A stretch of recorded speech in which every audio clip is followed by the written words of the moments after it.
upper structure, bangunan atas, dan substructure, bagian bawah, yaitu interface yang menyalurkan beban dari bangunan di atasnya sampai ke bawah. Sebenarnya cita-cita saya dulu masuk teknik sipil itu saya ingin merancang gedung, ya bendungan, suatu yang besar gitu ya, jembatan tipe arch gitu ya. Tapi ternyata nasib membuat saya terdampar untuk mengurus tentang tanah. Jadi kita semua manusia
Terputus ya Mas Tri, kayaknya Mas Tri. Betul Pak Jum. Beliau sepertinya terpental Pak Jum. Ini Pak Pram diminta untuk menunggu sebentar. Menunggu dulu Ya. Pak Pram ya. Oh ya. Jadi ada mau ditunggu sebentar ya. Sepertinya beliau terputus.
ya. Padahal saya menyalakan kamera terus kok bisa dikeluarkan sama Pak Prama ya. Baik, ini Indomie saya tuh di rumah, Indominya sudah 30 Mbps kok masih terlempar juga keluar saya dari Zoom. Payah sekali Indomie sekarang. Baik, saya lanjutkan ya.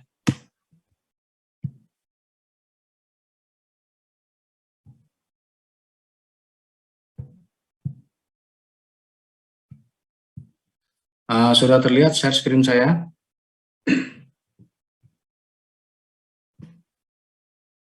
Sudah terlihat? Ya. Kalau suaranya putus-putus atau ini diberitahu ya.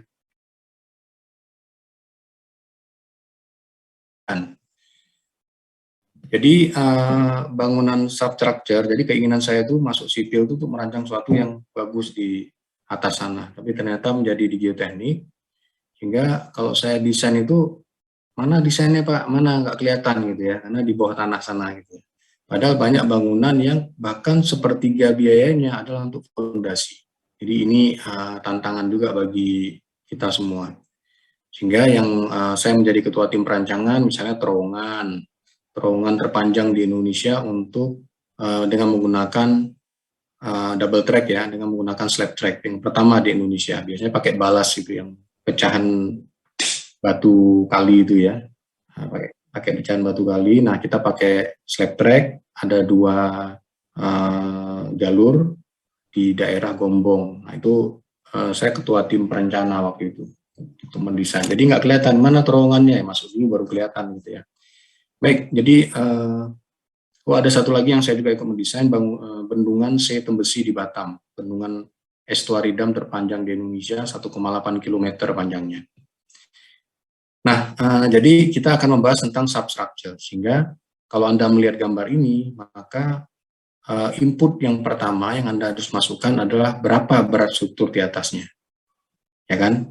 Jadi strukturnya sudah dirancang, kemudian dengan struktur beton 1, struktur beton 2, struktur beton 3, Anda mendesain bangunan atasnya dengan nanti asumsi bahwa fondasinya jepit ya.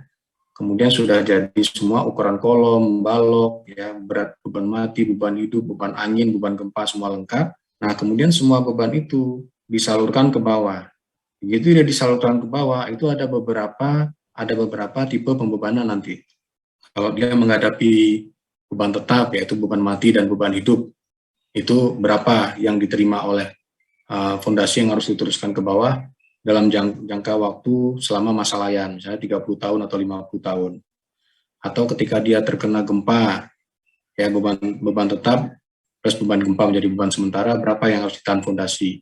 Kalau kena beban angin bagaimana. Jadi fondasi ini nanti input data yang masuk dengan fondasi dari bangunan atas, itulah yang kita akan olah untuk menentukan berapa dalam fondasi kita letakkan, berapa ukuran dimensi fondasinya, ya, hingga nanti sebenarnya ada perancangan sampai ke tulangan di fondasinya.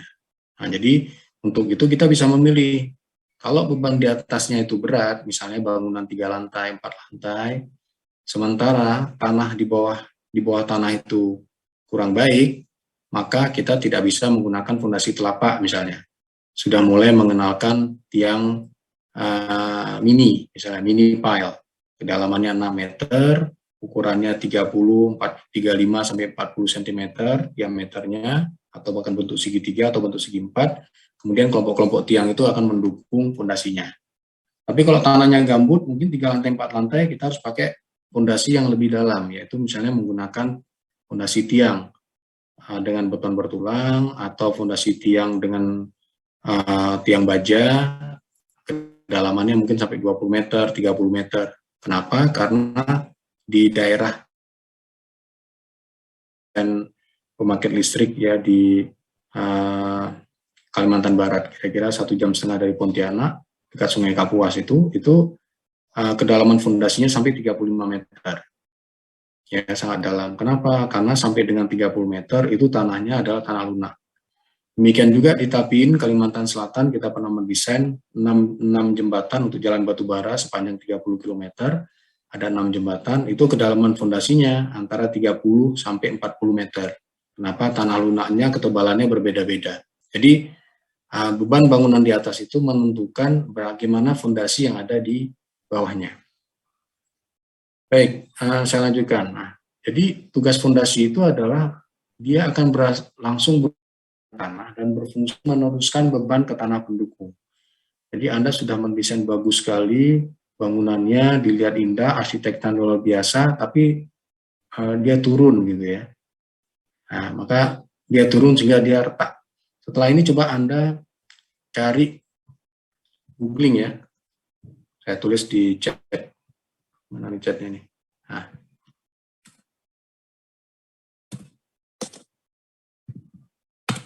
Sudah kelihatan ya? Ya, nanti di googling ada namanya Menara Saidah. Ya, Menara Saidah miring. Nah, coba dilihat. Menara Saidah miring. Ketemu enggak?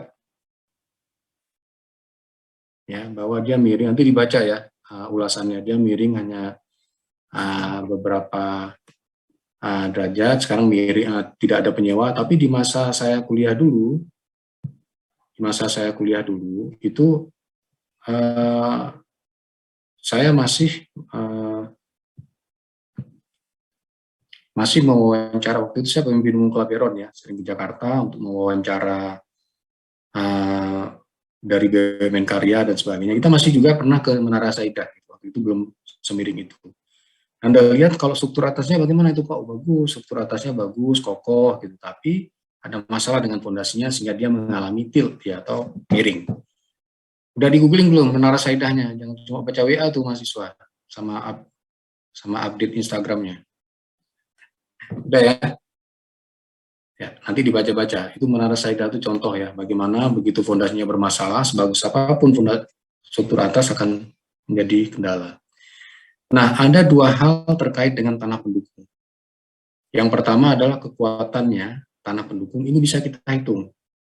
Jadi tanah itu kan, jadi misalnya gini, Anda akan membangun fondasi di sebuah area, ya kan? Stop share dulu. Ya, ini kebanyakan seperti anak saya yang kelas 4 SD, ini dia nih ya. Siap hadir Pak, gitu ya. Banyak yang gini, coba jidatnya dikeluarin dulu semua itu, sampai muka-mukanya kelihatan semua. Kalau enggak, tolong dikeluarkan ya, Mas Tri ya. Masa kayak anak saya kelas 4 SD gitu ya. Gini, langit-langit terus ya. Hadir Miss, katanya. Ya. Jadi begini, ketika Anda akan membangun fondasi pada sebuah bangunan, ini saya berbicara tentang terkait pengalaman ya. Bangunan ada, bangunan 6 lantai misalnya, atau katakanlah 4 lantai atau 5 lantai. Anda akan bangun di sebuah area. Apa yang harus Anda lakukan? Langkah pertama adalah Anda melakukan penyelidikan lokasi. Anda mengambil mata kuliah penyelidikan lokasi? Tidak. Ini dulu mata kuliah wajib, sekarang pilihan kelihatannya ya. Penyelidikan lokasi. Wajib nggak? Belum mengambil penyelidikan lokasi ya? Baik, jadi dilakukan penyelidikan lokasi, ditentukan di mana di situ dilakukan pengeboran, dilakukan sondir. Nah, sondir dan pengeboran itu adalah bagian dari praktikum mekanika tanah 2 Anda. Ya, jadi kira-kira begini, alat ditusukkan, misalnya sondir ya, alat ditusukkan, ini dari Belanda nih, diputer, setelah 20 cm, kemudian menusuknya itu diukur dengan manometer itu diukur. Ya, jadi kita tahu oh tanahnya kekuatan dia untuk menahan ujung konus ini sekian gitu. Nah, sudah selesai dimasukkan lagi 20 cm lagi, diukur lagi. Terus sampai dia melebihi 250 kg per cm persegi bagi sondir 2,5 ton atau ada 3 ya sondir ya, 2,5 ton, 5 ton atau 10 ton, tergantung bangunan yang mau dibangun. Waktu saya merancang kincir angin di Pantai Samas itu 10 ton yang saya pakai sondirnya. Jadi kita tahu kekuatan tanah lapis demi lapis. Jadi tidak bisa Anda datang ke lapangan, bertolak pinggang melihat, wah kalau feeling saya sih tanahnya ini kuat nih. Udah pakai fondasi telapak saja. Nah, itu langsung saya coret tuh. Ijazahnya dipertanyakan itu ya. Karena saya 6 bulan sekali ya, setahun 2 kali gitu ya, sekali itu saya masih diundang ke pengadilan sebagai saksi ahli. Jadi jangan sampai saya ketemu Anda ya di sana ya, saksi ahli untuk urusan misalnya ini bangunannya miring gitu, ini ada bangunan baru dibangun, bangunan sekitarnya 4 rumah kanan, 4 rumah kiri, 4 rumah belakang, kok jadi retak-retak semua, kolam renangnya jadi bocor dan sebagainya. Jadi ini tugas saya di pengadilan untuk kemudian memberikan pandangan sebagai ahli bidang konstruksi. Nah, jadi Anda tidak bisa mengira-ngira gitu. Semuanya kita, kenapa Anda berada di sipil? Karena Anda harus mengkuantifikasi permasalahan di lapangan. Jadi kalau tanahnya kuat, oh ini tanahnya bagaimana? Misalnya saya sebutkan, tanahnya ini sampai dengan 2 meter, tanahnya adalah plano kelempungan dengan koesi 10 kN per meter persegi dan sudut gesek di bawah 15 derajat. Gamanya sendiri sekitar 16 kN per meter kubik. Ya. Liquid limit masih di bawah 30% dan seterusnya. Jadi kalau kita mengetahui tanah, oh berarti fondasi tidak bisa nih ditaruh di sampai 2 meter, harus lebih dalam lagi. Sehingga nanti dengan bangunan 4 lantai, 5 lantai atau 6 lantai, misalnya seperti di UGM ya, di sebelah gedung pusat itu ada gedung punya geografi KLMB namanya. Itu dia menggunakan fondasi sumuran, karena ketinggian dia waktu itu diperkirakan 7 lantai dengan 1 basement, tapi karena dana terbatas maka baru 4 lantai berhenti. Semua bangunan di teknik sipil di kita, semua bangunan kita itu menggunakan fondasi telapak. Yang 3 lantai ruang kuliah Anda udah pernah masuk kuliah belum Anda? Ini generasi online bukan Anda nih. Ada yang tanya pula ke pengajaran, Mbak, kampus teknik sipil di mana? Ya Allah, gitu ya. Udah semester 3 nanya kampusnya di mana gitu. Ini Anda generasi online ini berarti ya. Ya, nggak apa-apa, jangan berkecil hati ya. Jadi Anda nanti menjadi talenta digital ya. Bisa menyelesaikan permasalahan tanpa bertemu kliennya nanti. Nah, semua bangunan kita yang 3 lantai, 2 lantai itu fondasi telapak. Kecuali itu bangunan 6 lantai dibangun lab bahan. Nah, itu berbeda ya, fondasinya tidak sama seperti kita.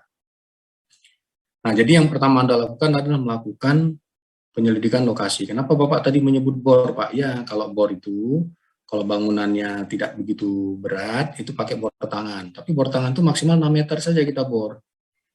Ya, nanti tiap perbedaan kedalaman kita ambil sampel tanah untuk diuji di laboratorium. Kalau yang lebih dalam lagi sesuai SNI itu sampai 30 meter syaratnya dengan menggunakan bor mesin. Ya, bor mesin itu ada 2, core drilling atau menggunakan wash boring. Yang mahal yang core drilling ya, kita bor, nanti kita mengambil sampel-sampel, kita uji di lab. Nah, itu yang menjadi input data untuk mata kuliah fondasi kita ini. Jadi nanti akan saya masukkan data tanah, itu maksud saya pelajarilah praktikum Anda, karena datanya saya ambil dari praktikum. Misalnya ya, misalnya ini Anda misalnya Mas Kunto nih, Mas Kunto yang di sebelah saya nih, Mas Kunto. Mas, kayaknya Mas besok dioperasi ya. Operasi apa Pak? Nggak tahu ya. Operasi jantung apa lutut ya. Pokoknya saya lihat nih Mas Kunto ini kurang sehat nih. Percaya nggak Mas Kunto Haji itu? Saya bilang begitu. Percaya nggak Mas? Nggak percaya, Pak. Nah, nggak percaya. Kenapa? Pasti Mas Kunto menuntut, loh Bapak kok cuma lihat-lihat saya aja, cuma demek-demek dikit, ngukur tarik napas pakai stetoskop kok bisa menentukan saya harus dioperasi, apa maksud Bapak? Nah, berarti kan saya harus melakukan penyelidikan lokasi nih, ya kan? Oke Mas, coba EKG dulu Mas, gitu ya. Saya lihat gimana ritme jantungnya, aman tidak? Ya, coba Mas, itu cek darah, ya, cek urin semua, narkoba kita cek semua, gitu ya. Kalau perlu tuh di MRI itu, Mas Kunto, kalau di dalam bahasa geoteknik MRI itu menggunakan georadar ya, bisa geolistrik atau geoseismik. Kita ukur dari atas kayak gini. Nanti Anda ini ya, kalau Mas Kunto atau siapa ya, bawa istrinya, jangan pacarnya nih, ke dokter untuk ngecek kandungan istrinya. Nanti kalau punya istri Mas, jangan pacar lo ya. Oh ini 5 bulan nih, ukuran kepala oke, bagus segala macam. Nah itu kan menggunakan apa? Teknik USG kan ya. Nah itu bisa kita lakukan di tanah, namanya georadar. Ya, bahkan kalau saya menjadi saksi ahli menemukan kolom beton. Ini kolom betonnya aman tidak nih? Nah, cara saya begini, menggunakan rebar locator, seperti USG Mas. Cek gitu, oh ya di dalamnya tuh ada 16 tulangan, ukurannya sekian. Jadi kalau saya menjadi saksi ahli, saya bisa melakukan forensic engineering dengan mengecek dari luar. Gitu ya. Nah, jadi pasti Mas Kunto meminta, coba saya di MRI dulu Pak, cek semua. Sampai kalau perlu saya disuruh treadmill dulu untuk ngecek dan sebagainya. Oh ya Mas, ternyata aman Mas, cuma betisnya agak pegel-pegel dikit habis main futsal. Paling gitu kan. Jadi nggak jadi dioperasi. Nah, setelah melakukan penyelidikan lokasi yang lebih mendalam, Mas Kunto tidak perlu dioperasi, sehat. Cuma betisnya itu tolong dikasih counterpain, kan gitu. Sama juga untuk bangunan. Begitu Anda melihat kondisi di lapangan, tidak cukup hanya melihat membawa kamera dan GPS. Anda harus melakukan sesuatu teknik penyelidikan tanah yang benar. Itu ya. Nanti saya akan menunjukkan satu kegagalan konstruksi kalau Anda tidak melakukan penyelidikan tanah yang benar. Tapi setelah ini nanti saya tunjukkan. Anda masih bersama saya ya. Saya cuma cerita-cerita begini tapi matanya kayak membaca semua nih. Anda baca apa nih sebenarnya? Update status temannya? Enggak ya? Atau masih mencari-cari menara Saidah tadi ya? Nanti dulu, nanti bisa setelah selesai ya. Update status setelah itu. Oke, saya lanjutkan. Nah, jadi yang pertama kekuatan. Ingat, kalau saya berbicara kekuatan kapasitas dukung, berarti saya harus melakukan penyelidikan lokasi. Sama kayak saya lakukan ke Mas Kunto tadi dari segi kesehatan. Ingat, nanti beban dan tegangan yang kita berikan harus lebih kecil dari kekuatan izin. Kekuatan izin ini boleh satu fondasi ini sanggup menahan 300 kilonewton beban. Oke, berarti yang kita terapkan 100 kilonewton, angka amannya 3. Paham maksudnya ya? Kekuatan izin itu artinya kekuatan maksimal dari tanah ini 300 kilonewton. Kita berikan dia 100 kilonewton saja beban. Supaya apa? Namanya 100 itu, supaya dia tidak akan mengalami keruntuhan. Karena ketika kita merancang yang tadi penyelidikan lokasi tadi, terus putus ya internet saya. Jelas nggak nih saya ngomongnya? Suara saya jelas? Jelas, Pak. Jelas, Pak, sekarang. Jelas, Pak. Oh, tadi masalah ya. Bentar nih, ini saya ganti ke Indomie lagi nih. Indomie-nya udah oke semoga.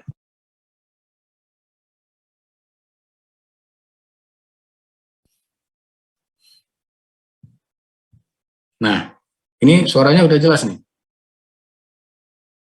Sudah, Pak. Nah, Indomie-nya udah matang kayaknya, udah oke. Nah, oke, saya lanjut ya. Nah, ini. Jadi kekuatan dukung izin itu yang boleh kita bebani gitu ya. Boleh kita bebani. Nah, kemudian yang kedua adalah penurunan. Harus lebih kecil dari penurunan yang diizinkan. Kalau fondasi dangkal itu paling tidak sekitar 1 inci ya, 2,5 cm itu masih oke. Yang berbahaya adalah tanah itu ciptaan Tuhan. Jadi kita misalnya melakukan punya bangunan areanya 5.000 meter areanya. Kan kalau kita dalam bahasa statistik, jadi ceritanya begini, ini saya cerita garis besar dulu ya. Ini anggota kelas ini jumlahnya 48, kurangi dosen 2 orang, 46 ya. 46. Saya ingin tahu rata-rata penghasilan orang tua. Atau nggak usah gitu deh. Rata-rata IPK dari kelas ini. Maka saya tanya satu-satu. Mas Ersa berapa? Mas Kunto, Mas Rizky, Mas Geis. Geis Permata ini cowok apa cewek nih? Mana suaranya nggak dengar? Nggak dengar mas atau mbak nih, nanti salah panggil nih. Mbak Kedis, Pak. Oh, mbak ya? Iya. Ya baik, maaf. Kalau cowok pasti anak band nih, kayak Mas Damar. Ya, Mas ya? Mas Damar nih masih penggemar slang kayaknya. Oke, jadi saya tanya satu-satu, berapa IPK? Dapat kan 46. Lalu semua jawaban Anda saya jumlah, saya bagi 46. Itu namanya populasi. Berarti saya orangnya kurang pintar. Tidak bisa menerapkan prinsip-prinsip statistika dalam melakukan suatu kajian. Kalau prinsip statistika, saya pilih kira-kira 15 orang dari 46 ini, saya tanya, random saja.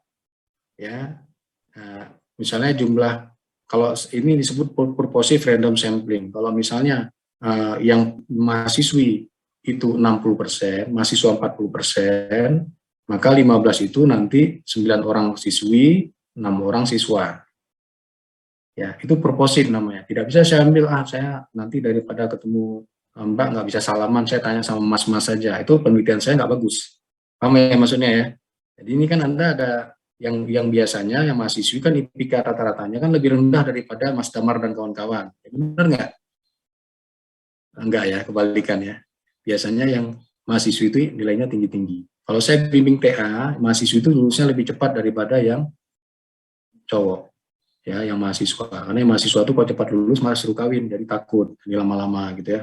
Apa yang sudah ada digantung, itu biasa tuh. Nah, jadi ingat jumlahnya berapa? Kalau 50-50 berarti saya mengambil 15 atau 16, 8 cowok, 8 cewek. Saya rata-rata. Itu namanya menerapkan prinsip statistika. Karena yang 16 tadi sampel.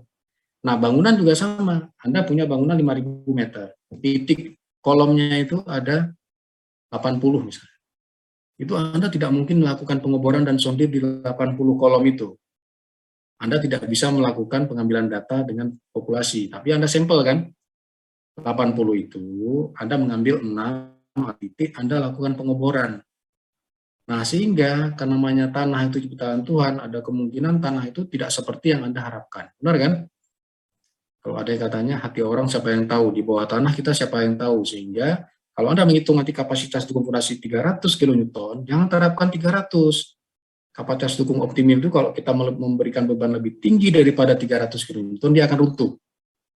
Ya, sehingga yang Anda bisa terapkan dibagi faktor aman dulu, yaitu 3. Kadang-kadang saya kasih faktor aman 4, kadang-kadang 5. Ya, nah lalu yang 100 kN itu, itulah yang kita mengatakan beban boleh bekerja tidak boleh lebih dari 100 kN. Padahal kita tahu tanahnya bisa sampai 300. Karena kita tidak tahu ciptaan Tuhan di bagian mana ada mungkin tanah yang kurang bagus, nah dia tidak merata. Penurunan tadi, yang kedua kan penurunan itu juga harus hati-hati. Penurunan pada tanah itu tidak akan sama di bagian tempat. Dia bisa, yang paling berbahaya itu terjadi differential settlement. Di mana Rasaidah itu semua kolom mengalami penurunan. Tapi ada kelompok kolom pada bagian tertentu yang penurunannya lebih besar daripada teman-temannya. Sehingga dia miring. Nah, itu yang menjadi tantangan pada rancangan fondasi. Ya, kira-kira ya. Ini belum pakai hitungan, nanti bagian hitungan Pak Prama saja. Nah, saya lanjutkan. Jadi ada 2 hal penting yang harus diperhatikan adalah kekuatan dari tanahnya dan penurunan yang diizinkan. Saya lanjutkan. Nah, konstruksi fondasi dangkal. Kita kan mata kuliah hari ini fondasi dangkal. Itu artinya, ya, itu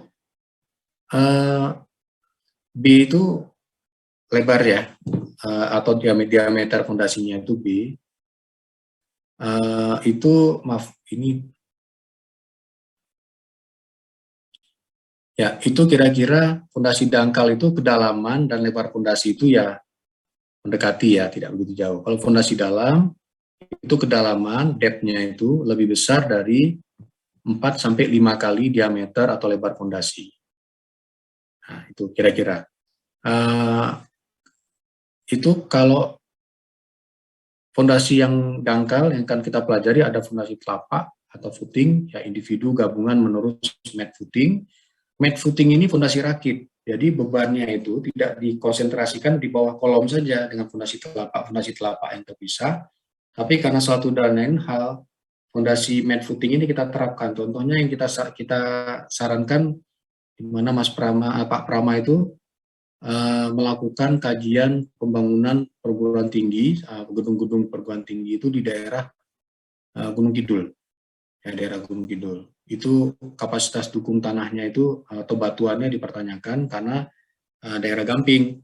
Kalau kena air dia bisa larut ya, hati-hati sehingga bebannya dibuat rata. Kita sarankan pakai mat footing atau fondasi rakit. Nah, kalau fondasi dalam itu ada semuran, tiang bor, tiang pancang. Kalau tiang pancang itu di daerah-daerah seperti ibu kota baru belum ada orangnya itu dipancang karena bisingnya minta ampun kan, namanya pancang mesti dipukul-pukul ya dengan ketinggian tertentu. Tapi kalau dia di sebelahnya rumah sakit, ya dibor aja supaya kebisingannya tidak mengganggu di sekitarnya. Kemudian jenis bangunan bisa disupport untuk fondasi, bangunan gedung dengan atau tanpa basement, cerobong asap, chimney ya, menara radio, TV listrik dan sebagainya. Kita pernah merancang chimney juga di beberapa PLTU maksud saya, tenaga uap. Kemudian bangunan berhadapan dengan air, dermaga, jembatan, rig, platform, dan sebagainya. Kemudian struktur penahan, misalnya dinding penahan, pangkal jembatan, kemudian fondasi mesin, dan sebagainya. Nanti saya tunjukkan salah satu yang mengalami kegagalan struktur ya. Nah, persyaratan umum fondasi, itu ada beberapa hal yang perlu dipahami. Yang pertama adalah kedalaman. Seperti saya katakan tadi, Pak, ini beban yang bekerja, Pak, ternyata pada satu kolom lebih dari 100 kN. Tapi kapasitas dukung fondasi yang izin hanya 100 kN. Bagaimana Pak baiknya? Ya fondasinya diperlebar atau diperdalam. Paham ya maksudnya ya? Jadi kalau dia tidak memenuhi, fondasinya diperdalam supaya dia mendapatkan tanah yang lebih kuat lagi. Diperbesar ukuran fondasinya supaya dia memiliki kekuatan yang lebih besar lagi. Jadi itu bisa dilakukan, dan itulah dari saripati yang Anda akan lakukan nanti di tugas-tugas atau ujian akhir. Jadi yang pertama, kedalamannya harus cukup dalam. Tidak ada tanah, bangunan di kos-kosan yang paling murah sekalipun yang langsung dibangun di atas tanah, itu tidak boleh. Pasti digali dulu kan tanahnya ya, digali dulu, dimasukkan fondasi. Kadang ada yang tanya sama saya, Pak, ini yang pertama ini apa maksudnya? Nah, ini yang punya kos sering tanya, saya kan kos di Pogung dulu ya, di Pogung, tapi bukan Pogung yang elit, yang Pogung Raya sana, atau Pogung baru, ya itu yang elit, saya Pogung Dalangan aja. Nah, ini ada yang bangun kos-kosan di depan rumah saya tanya, di depan kos saya ya, Pak, ini kan dari sipil nih, ya Pak, saya mau menggali nih, fondasi untuk bangunan kos ya, berapa lantai Pak? 1 lantai. Tapi siap-siap saya kalau ada duit mau saya naikkan jadi 2 lantai. Oh ya, oke. Tapi jangan bilang saya disuruh sondir atau bor, kan mahal. Ya. Nah, mahalnya berapa? Nanti saya tanya ke Anda. Bor tangan itu berapa biayanya? Sondir itu berapa biaya per titik? Itu harus tahu. Karena kalau orang mengatakan mahal, Anda bisa bayangkan. Saya sebut ya, sondir itu per titik 1 juta. Bor tangan kira-kira 800.000. Ini misalnya, ini real, harganya sekian. Jadi kalau saya minta, Pak, Bapak lakukan sondir 4 titik, udah habis 4 juta dia. Ya kan? Nggak mau, mahal. Gimana caranya? Gini, Pak. Coba lihat pacul Bapak. Wah, paculnya kokoh sekali. Gini, Pak, tolong ke Beringharjo, beli pacul yang paling murah, Pak. Kan Bapak ingin murah. Oh iya, ada tuh pacul 20.000 dapat, oke. Bapak pacul, pakai pacul itu. Udah. Kalau sampai nanti kedalaman tertentu, mungkin 1 meter, 1,5 meter, atau 1 meter 20 cm, paculnya mulai sompal, lah itu berarti tanah keras, Pak. Paham kan ya? Sama, Anda lihat ban motor atau ban sepeda, ya, ini kuat nggak sih? Anda tekan-tekan pakai tangan kan? Ya kan? Apa dibuka ventilnya, Anda rasa-rasa berapa banyak udara yang keluar? Kan nggak begitu caranya. Ya, kalau tukang ban itu dipukul sama itunya, tung, oh ini udah bagus nih. Jadi intinya ada sesuatu yang Anda lakukan. Jangan sudah gembos masih ditekan lagi. Oh ya gembos, kan sudah kelihatan gembos memang ya, masih ditekan, itu sering gitu. Nah jadi karena dia tidak mau melakukan sondir, saya minta untuk dipacul saja. Nanti kalau sudah agak sompal, udah nggak kuat lagi Pak macul ya, berarti itu tanah keras Pak. Oh ya, kalau gitu mudah katanya. Nah ini cara nenek moyang sebenarnya ya. Karena orang nggak mau keluar biaya, ya sudah begitu aja. Kalau ditanya, Pak, saya jantungnya sehat nggak? Waduh, di EKG aja mahal, Pak. Ya sudah gini, tuh di hotel tuh kan ada tangga darurat tuh. Ya, hotel 12 lantai itu. Nah, coba naik tangga darurat. Naik turun 5 kali, kalau nggak pingsan berarti jantungnya bagus. Kan gitu caranya ya. Karena nggak mau EKG tadi mahal. Oke, lalu yang kedua, yang pertama kedalaman tadi harus cukup dalam untuk mencegah desakan tanah ke berbagai arah dan juga pengaruh dari musim. Jadi kadang-kadang air itu fluktuasi juga ya. Ini mengganggu juga fondasinya. Kemudian yang kedua stabilitas. Harus aman terhadap jungkir, rotasi, guling, sliding, dan juga keruntuhan kapasitas dukung. Jangan sampai dia hancur ke bawah, jangan sampai semuanya aman tapi dia terguling karena dia berada di dekat lereng. Kemudian kita harus menjaga agar deformasi atau settlement serta differential settlement dalam batas-batas yang diizinkan. Yang tadi berdasarkan teori hanya boleh 1 inci saja, dan harapannya differential settlement tidak terjadi. Kemudian fondasi juga harus tahan ya, atau aman. Apakah ada bahan berbahaya di tanah dan air, apakah dia mudah korosi atau hancur. Saya memasang peralatan peringatan dini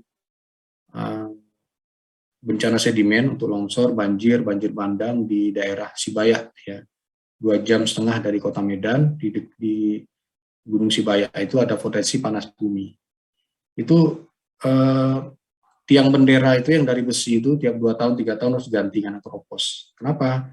Karena ada ada manifestasi panas bumi, kandungan sulfurnya tinggi dan sangat korosif ya. Jadi kalau kita punya besi, bangunan itu dia sangat korosif di beberapa tempat tertentu.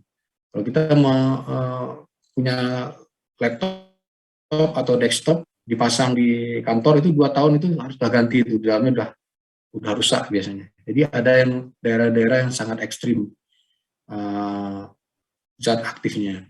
Jadi fondasi harus tahan. Jadi kalau Anda melihat daerahnya korosif di laut, nah ingat kalau Anda menggunakan itu dari baja, maka Anda harus melakukan cathodic protection atau mempertebal lapisannya agar tidak mudah tererosi. Yang kedua, yang kelima ekonomis. Ini penting karena nyawa kita dari teknik sipil seperti saya ulang-ulang adalah optimasi. Rancangan kita harus aman, kuat, kokoh, durabilitas bagus, nyaman juga, tapi sisi yang satunya tidak boleh mahal. Kalau Anda merancang sesuatu mahal, berarti Anda bukan teknik sipil, karena tidak mengikuti kaidah-kaidah dari optimasi tadi. Jadi dia harus ekonomis. Cara baik dalam hal sebetulnya. Kemudian jenisnya harus memenuhi persyaratan lingkungan tempat juga, dan sistemnya harus mampu mengakomodasi perubahan di lapangan dan selama pelaksanaan. Nah, lalu pertimbangan penting dalam desain, yang pertama muka air tanah. Nanti pada saat kita mendesain kapasitas tugu, itu posisi air itu akan menentukan juga. Ya, apakah air tanah mengganggu, karena kalau ada air tanah, maka berat unit efektif tanah itu akan berkurang, karena adanya uplift pressure dari air tadi. Kemudian ada lagi pengaruh fondasi baru dekat fondasi lama. Ini yang salah satu kasus yang saya tangani di dekat Rumah Sakit Sumber Waras, ya, itu sebenarnya daerah rawa ya tadinya, sehingga mereka menggunakan pile kedalaman antara 11 sampai 14 meter.